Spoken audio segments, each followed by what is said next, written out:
Olá, vamos continuar nossas conversas sobre o Novo Testamento e este comentário breve de hoje, que eu pretendo que seja um pouco mais breve que o último, é sobre a questão do gênero dos evangelhos, né? Os textos, eles são organizados em gêneros literários, e aí a questão que surge é: qual é o gênero dos evangelhos?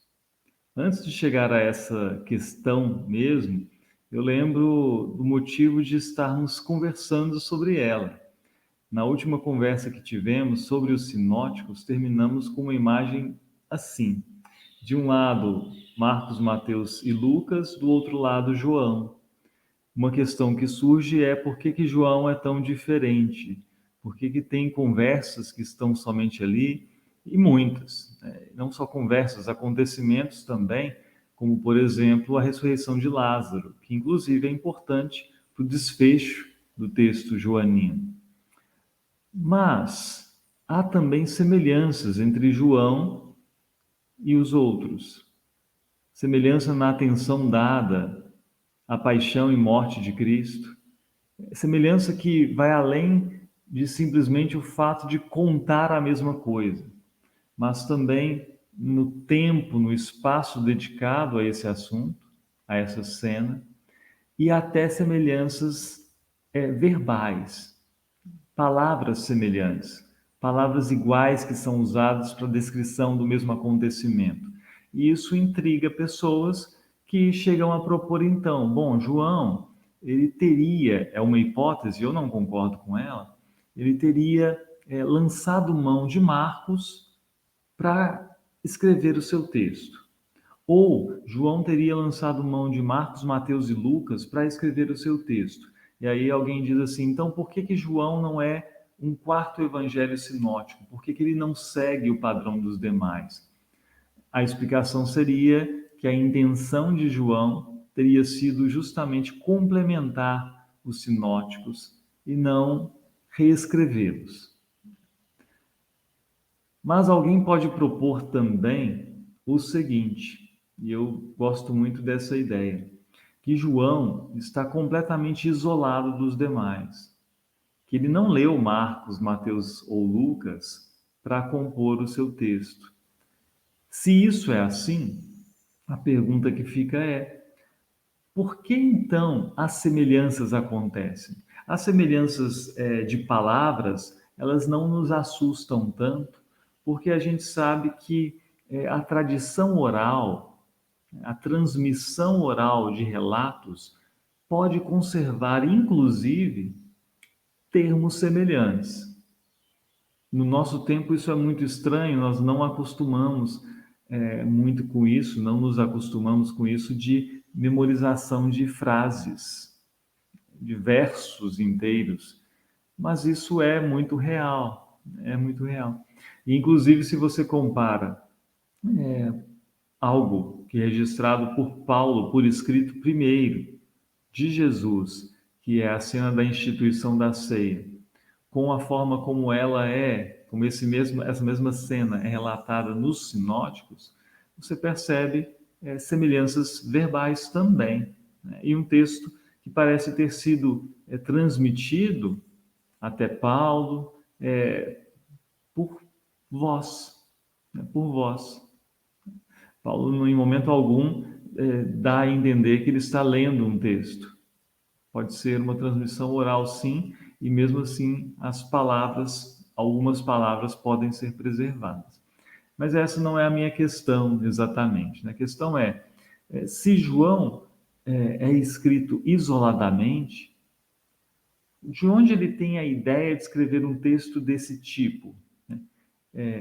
De onde ele tem a ideia de escrever um texto que fala de Jesus, que mostra muito do ensino de Jesus, o que Jesus fez também, cura, milagres de Jesus, e depois dedicar um tempo maior à morte de Jesus. Existia um modelo a se seguir, se ele não conheceu Marcos, Mateus e Lucas?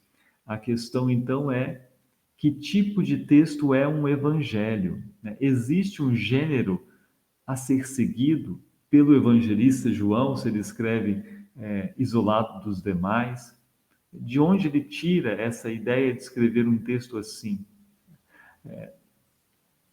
E nessa discussão sobre haver ou não um gênero evangelho, né, um gênero que fosse o seguido pelos evangelistas, há duas correntes básicas, duas abordagens básicas.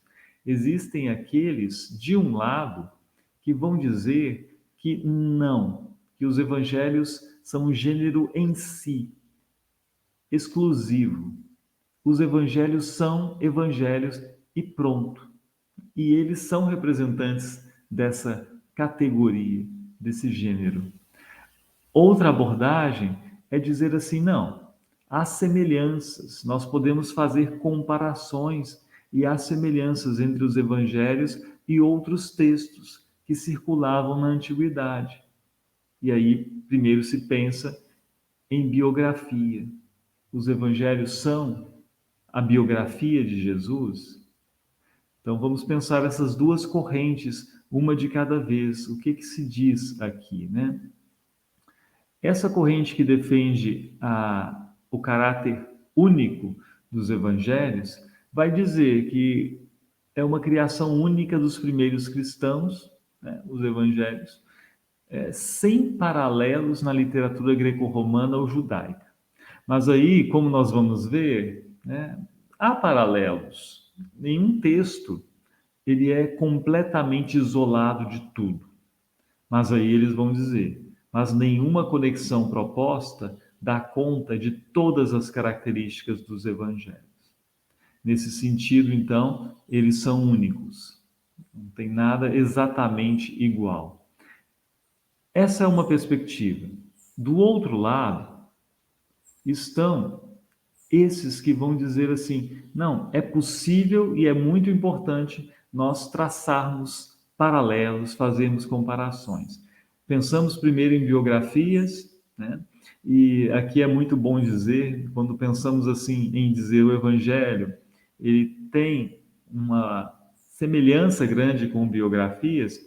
Às vezes as pessoas imaginam que falamos da biografia do Roberto Carlos, do Silvio Santos, né? Livro que está na livraria de capa a capa, contando detalhes, colocando fotos, detalhes de acontecimentos com datas e tudo mais. E é claro que não é disso que se trata. Nós não estamos comparando os evangelhos com essas biografias escritas no século XX, por exemplo. Mas há textos com traços biográficos na antiguidade que podem nos ajudar a perceber características dos evangelhos.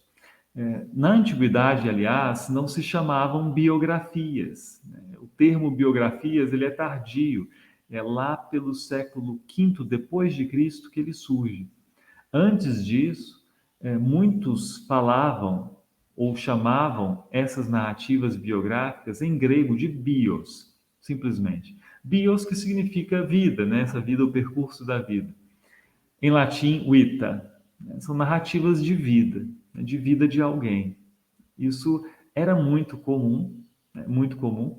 A gente tem registros muito antigos de narrativas desse tipo, né? Em caráter fragmentar, mas até do século V a.C., já temos registros desse tipo de texto.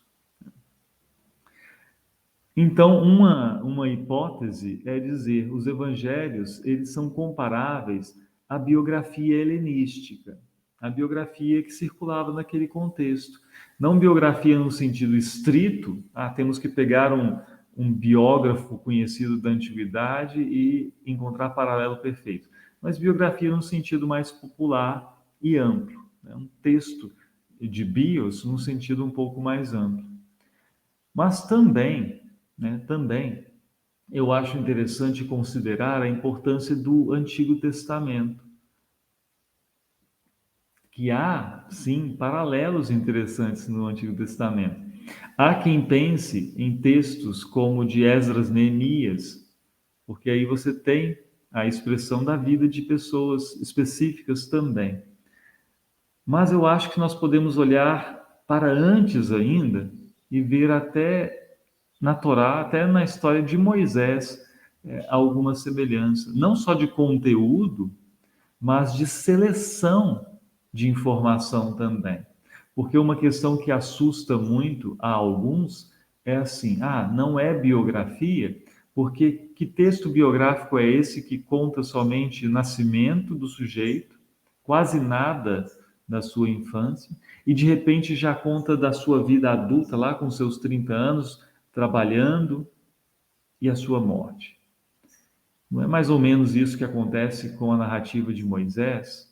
Nós temos o seu nascimento, aquela primeira infância, e depois viramos a página, já estamos com Moisés saindo do palácio e prestes a entrar em ação, prestes a assumir o seu ofício. Por que não pensar, que nós temos na história de Moisés não simplesmente, porque a, o atentado de Faraó contra os bebês tem um paralelo com Herodes contra os bebês também, contra as criancinhas.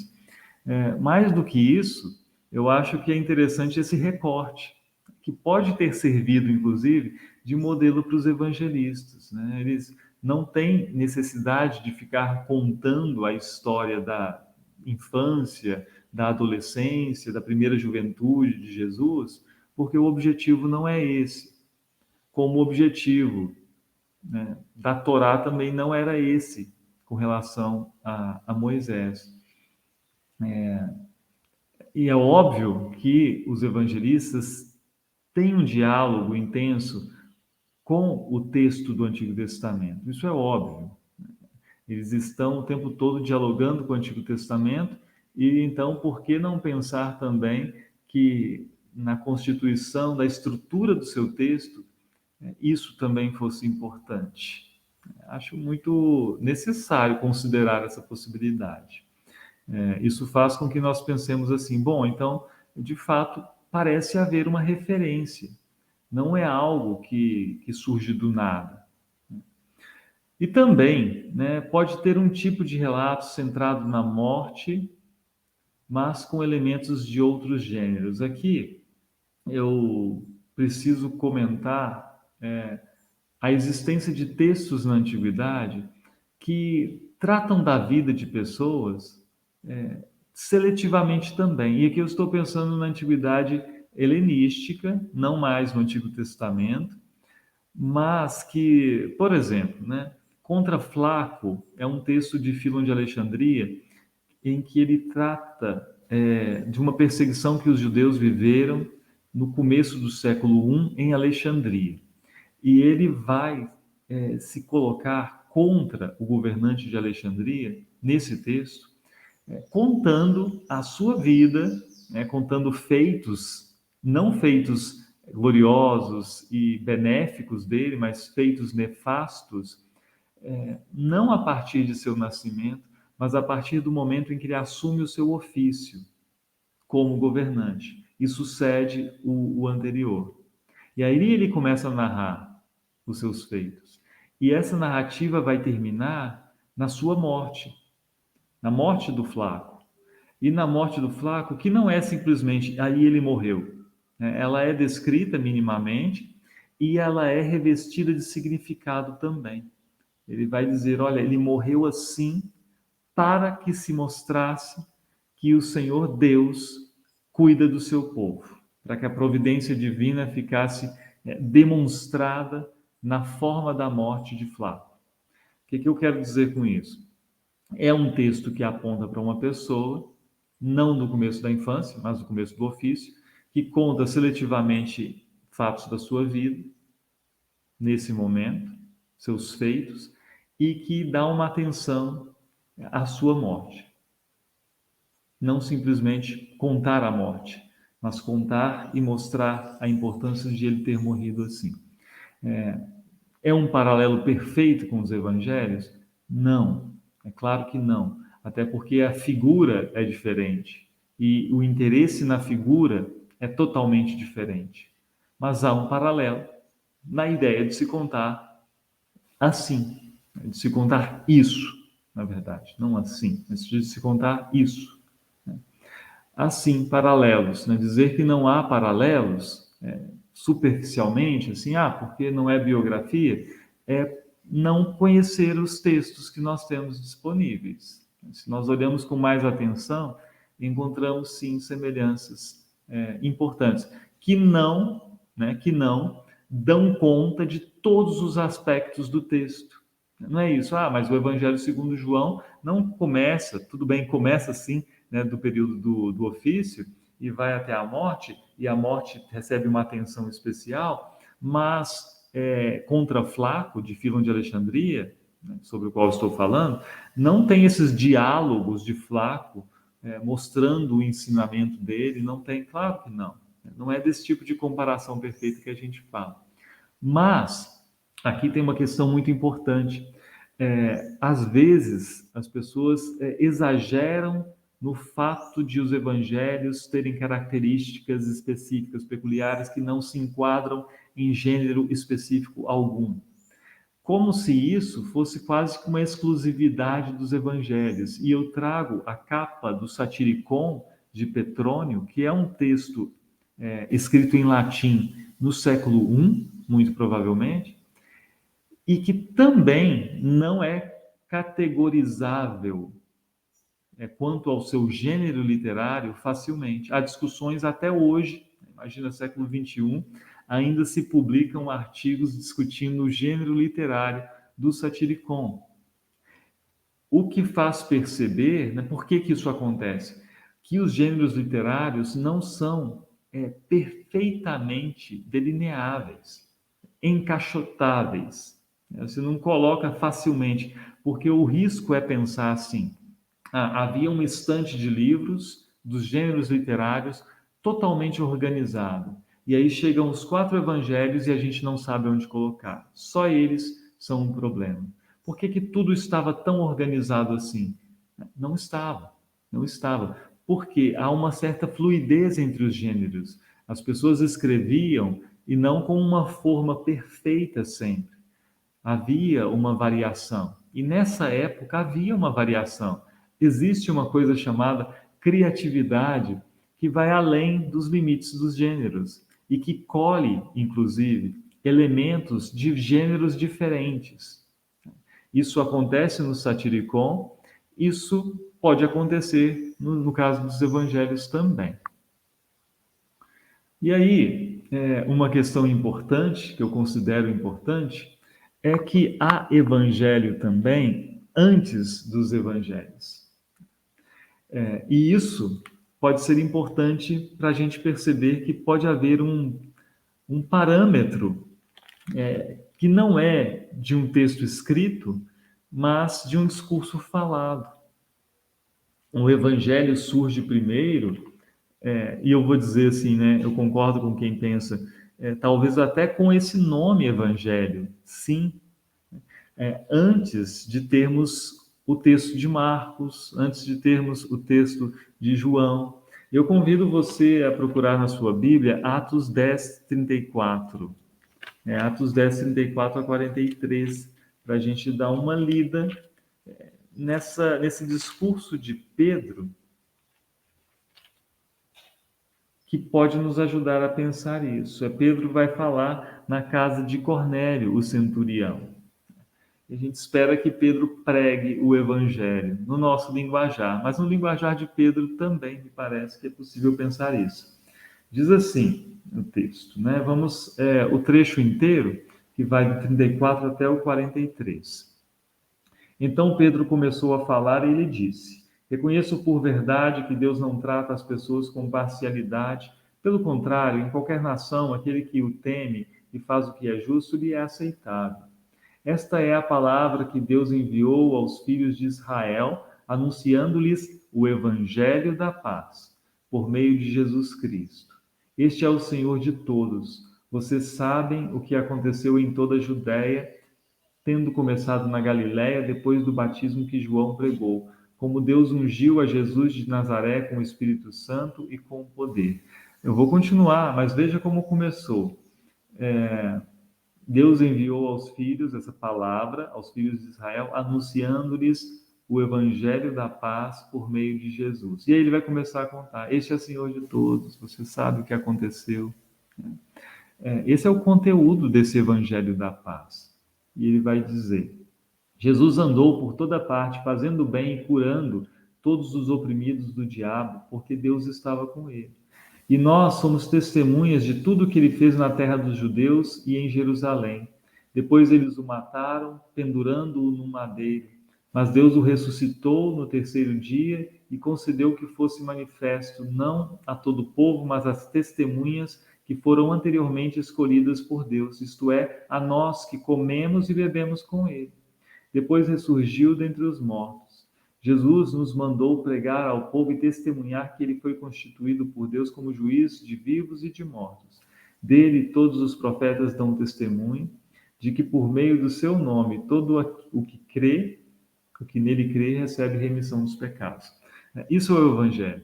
Né? É esse relato que não é desprovido de sentido, não é só um relato histórico, mas que vai chegar a esse ponto de comunicar às pessoas esse perdão dos pecados.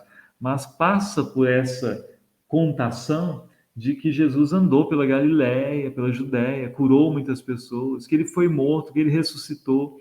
Aqui nesse trecho pequeno nós temos o Evangelho, talvez o primeiro Evangelho registrado, bem sintético, bem resumido, mas suficiente. Suficiente, inclusive, para dar um certo modelo, para dar uma ideia de o que contar. Então, quando Marcos, João se sentam para escrever, eles não partem também do nada, da memória, de inspiração, e pensam assim: que gênero literário tem? O que eu vou escrever? Eles já têm essa contação oral do Evangelho como um ponto de partida. O que eles precisam fazer agora é tornar esse discurso mais rechonchudo, mais recheado. Né? Contar os casos que expandem isso e que eles sabem por testemunho, sabem por terem presenciado, dependendo de quem sabem por inspiração, e eles vão então completar essa contação para que ela se torne mais ampla. Mas o Evangelho está aqui, né, sendo contado pelos discípulos aqui e ali, né, não só por Pedro, mas por todos eles. A gente poderia pensar também em Colossenses 1, 15 a 23, né, eu deixo como sugestão de leitura, algo nesse sentido. Mas aí Marcos, que pode ser o primeiro evangelho escrito, né, eu gosto dessa hipótese que é muito comum, vai começar o seu texto assim: princípio do evangelho de Jesus Cristo, Filho de Deus. Tem uma discussão assim, que ele está usando o termo evangelho? É claro que ele não está pensando no termo evangelho para o seu texto físico, né? Porque eles não usavam essa palavra como nós. Eu vou dizer assim, olha, mais ou menos, porque para mim, a partir dessa reflexão, eu acho que ele está usando o evangelho aqui como essa contação que ele vai começar. Essa contação começa aqui, e essa contação, ela é o evangelho que ele está redigindo aqui. Para alguns que entendem do assunto, pode ser um pouco impactante essa proposta, né? Mas veja também como ele começa depois do versículo 1. Como está escrito no profeta Isaías: eis que envio o meu mensageiro diante de você. É interessante ele começar assim, se a gente considera como que Pedro terminou o seu discurso de evangelho ali no capítulo 10, 34 a 43, porque Pedro terminou: dele todos os profetas dão testemunho. Né? Deles todos os profetas, esse diálogo com os profetas, né, que Pedro aponta no final do seu relato, ele já começa aqui no início do evangelho que Marcos está redigindo.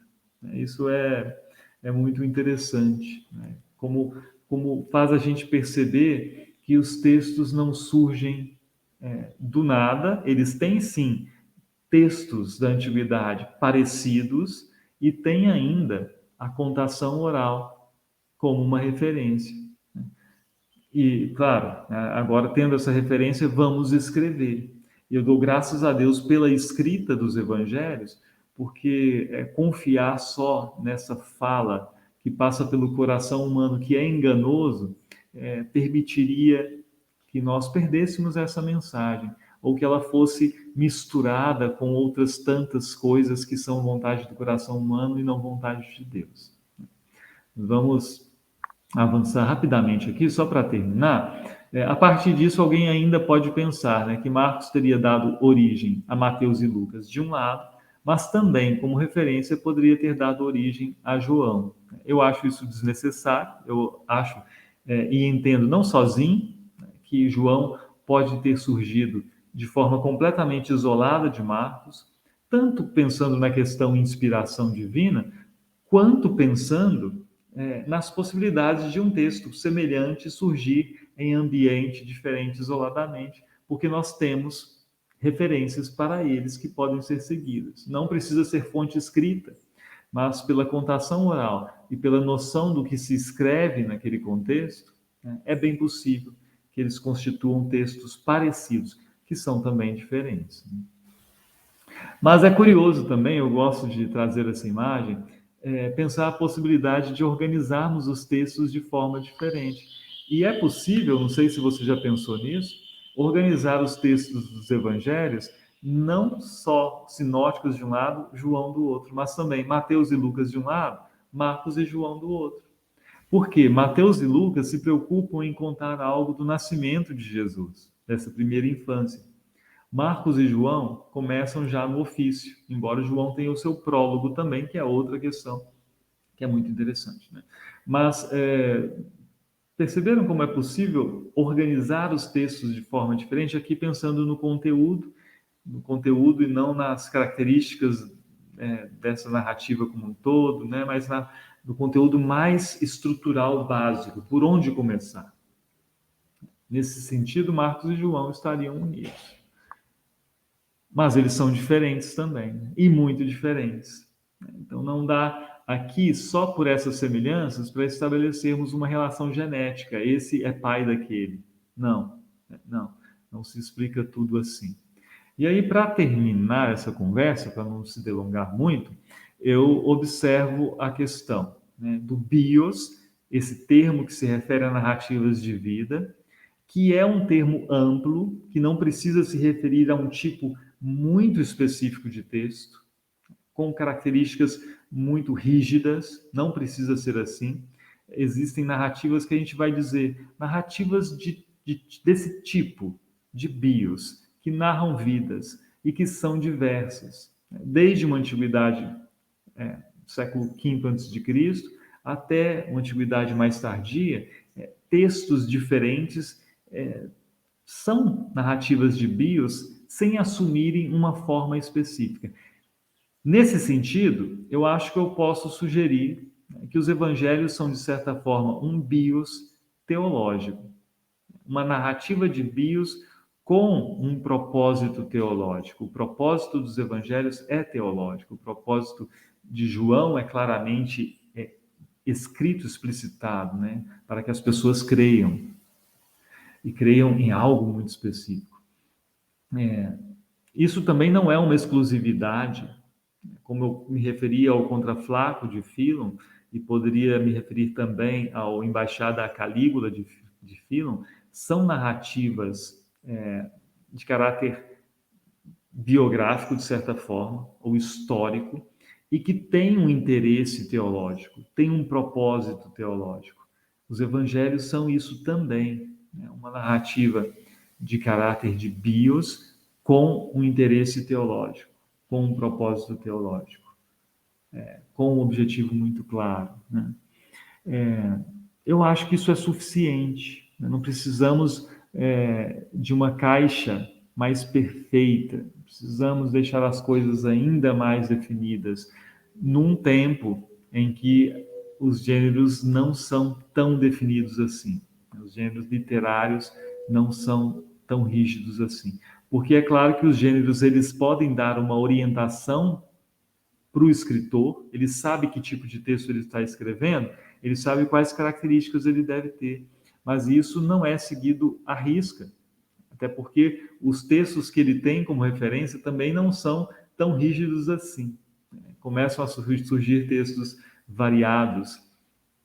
Mas é claro, é importante pensar isso porque o gênero literário também é uma indicação para o leitor. Ele ajuda o leitor a saber que tipo de texto é esse que eu estou lendo. Então, eu posso pensar assim, como que eu vou ler esse tipo de texto? Se eu sei que é um poema, né, vamos pensar hoje assim, se eu sei que é literatura fantástica, eu já me preparo para esse tipo de texto. Se eu estou lendo algo que está se afirmando como romance histórico, eu leio com outra perspectiva. Se algo disso não é um livro de história rigorosíssimo, eu leio de outra forma. Então, sim, a discussão sobre gênero é importante, gênero do discurso, mas ela não é tudo também, né? Eu acho que é suficiente a gente pensar nos evangelhos como textos de caráter criativo, pela necessidade do assunto, que é especialíssimo, mas textos que dialogam com o gênero bios, entendido de forma ampla, com uma intenção teológica especialíssima e, por isso, também com características específicas, também por dialogar com narrativas do Antigo Testamento, também por terem os seus escritores finais uma importância muito grande das narrativas do Antigo Testamento para a sua experiência e para a sua escrita, né, para a sua reflexão. É isso que eu diria sobre os gêneros dos evangelhos, né? Sem fechar questão, mas tentando ajudar você a pensar um pouquinho mais. Se você acompanhou até aqui, obrigado, né? Acho que pouca gente vai ter fôlego para isso, mas é muito bom poder partilhar um pouquinho com vocês dessas reflexões sobre o Novo Testamento. As próximas serão mais leves, tratarão mais de conteúdo do que de assuntos tão técnicos assim. Bênção de Deus, um grande abraço e até a próxima.